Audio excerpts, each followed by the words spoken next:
Para introducir esta presentación, hablaremos un poco del etileno, que es una de las materias primas petroquímicas más importantes a nivel mundial. Está siendo una base para la producción de polietileno y diversos derivados de plásticos. Industrialmente, el craqueo térmico con vapor es el método convencional. Sin embargo, la deshidrogenación catalítica de etano representa una alternativa altamente selectiva mediante la reacción reversible y endotérmica. A continuación se muestra la reacción. Y bueno, el reto principal de este proceso no solo radica en la conversión del reactor cinético, sino también de la eficiencia del sistema de separación posterior, debido a la presencia de hidrógeno, un gas extremadamente volátil, y la purificación del etileno, que requiere un riguroso diseño de destilación criogénica. Y bueno, en la presente presentación, documentaremos la simulación y cómo se optimizó en una planta de hidrogenación de etano utilizando Aspen Plus. Para empezar con nuestra metodología, tenemos los componentes que utilizamos, que fueron etano, etileno, hidrógeno y metano. Y nuestro método fue el de Penn-Robinson, y este es nuestro diagrama que se lo explicaremos más adelante. Como se puede observar, tenemos una entrada de etano fresco que va hacia un mix. Este mix nos lleva a un compresor seguido de un heater, que este tiene entrada y salida de vapor. Enseguida tenemos nuestro reactor RP plug, y para finalizar tenemos nuestra columna de destilación con nuestros fondos y nuestros productos deseados a la salida. Como se puede observar, en nuestra entrada tenemos 100 kmol sobre hora de etano. Nuestra temperatura es de 25 grados centígrados y está a una presión de 1 bar. En nuestro mix tenemos una presión de 0 bar, que queremos fase líquida y vapor, y una iteraciones máximas de 30. Para nuestro compresor tenemos que es isotrópico y que está a 5 bar. También en nuestro reactor tenemos que queremos una longitud de 10 metros y un diámetro de 0.5 metros y vapor solamente. Para nuestro heater tenemos en el lado caliente que esté a 10 bar y en el lado frío que esté a 5 bar. Otra cosa que necesitamos fue nuestra reacción, que la agregamos. También pusimos nuestra isocinética dependiendo de los componentes que ya teníamos con anterioridad. Bueno, y para finalizar, en resumen, primero se hizo la definición del sistema termodinámico. Después hicimos la sección de la reacción, en donde se alimentan 100 kmol de etano puro a un reactor cinético de flujo pistón PFR, operando a altas temperaturas de 800 grados centígrados para favorecer la cinética de la deshidrogenación. También hicimos un acontecimiento térmico para evitar un colapso termodinámico y el desborde energético de la destilación. La corriente de salida del reactor se enfría drásticamente a 50 grados centígrados y se estabiliza a una presión de 5 bar. Nuestra fracción de rigurosa fue la mezcla enfriada, se alimenta en la etapa central, que es la 10, de una columna de destilación rigurosa de 20 etapas, que opera a 4.8 bar.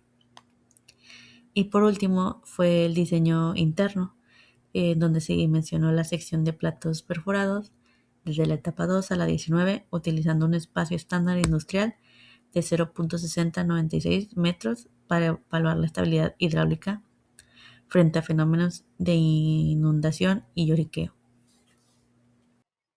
Para la discusión de resultados, la simulación alcanzó una convergencia matemática y física exitosa.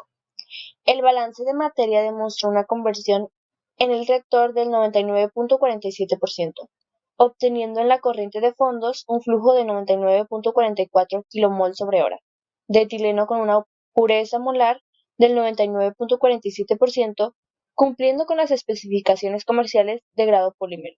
Por su parte, el hidrógeno removió por completo por el domo, es decir, por la parte de ligeros, con una pureza del 99.7%. A nivel hidráulico, el análisis de los internos determinó que el diámetro óptimo de la columna es de 0.773 metros.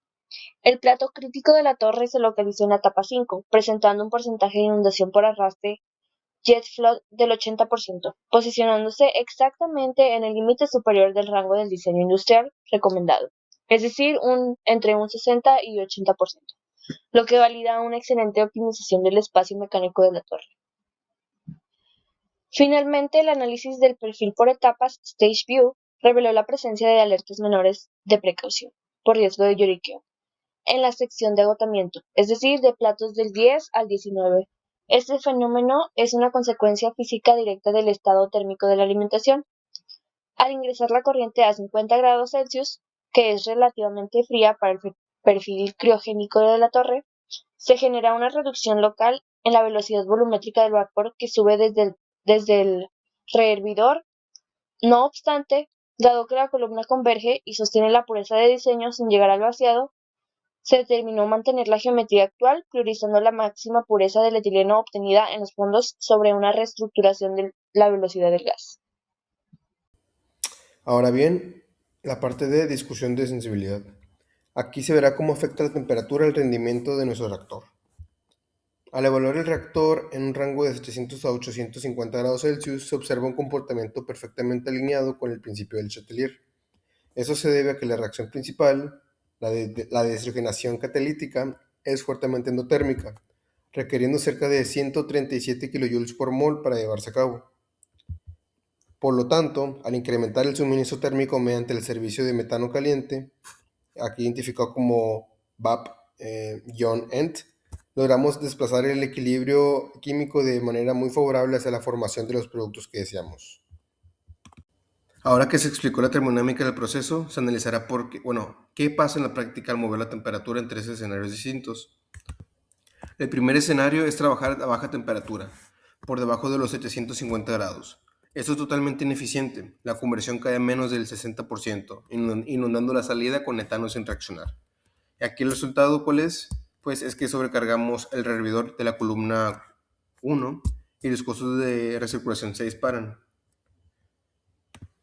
Por el contrario, cuando operamos a nuestra temperatura de diseño de 800 grados Celsius, alcanzamos el punto ideal. Aquí se logra un desempeño impecable, obteniendo una conversión y pureza de etileno altísima, del 99.47% en los fondos. Pero aquí hay que tener cuidado con pasarse de calor. A temperaturas superiores a los 830 grados, la operación se vuelve problemática. Aunque la conversión es elevada, se desatan reacciones secundarias de craqueo térmico que generan metano. Esto destruye la selectividad, contamina la corriente del domo y nos obliga a gastar mucho más refrigerante en el condensador parcial. Y como conclusión, aquí mantener el reactor estrictamente a 800 grados es vital para cuidar tanto la pureza del producto como los costos energéticos de la planta. El funcionamiento del reactor y la torre de destilación están íntimamente conectados. El análisis de sensibilidad demostró que cualquier fluctuación en el reactor altera de forma inmediata la estabilidad hidráulica de los platos perforados, especialmente en la sección de agotamiento que abarca desde el plato 10 hasta el 19. ¿Y qué pasa si la conversión del reactor decae?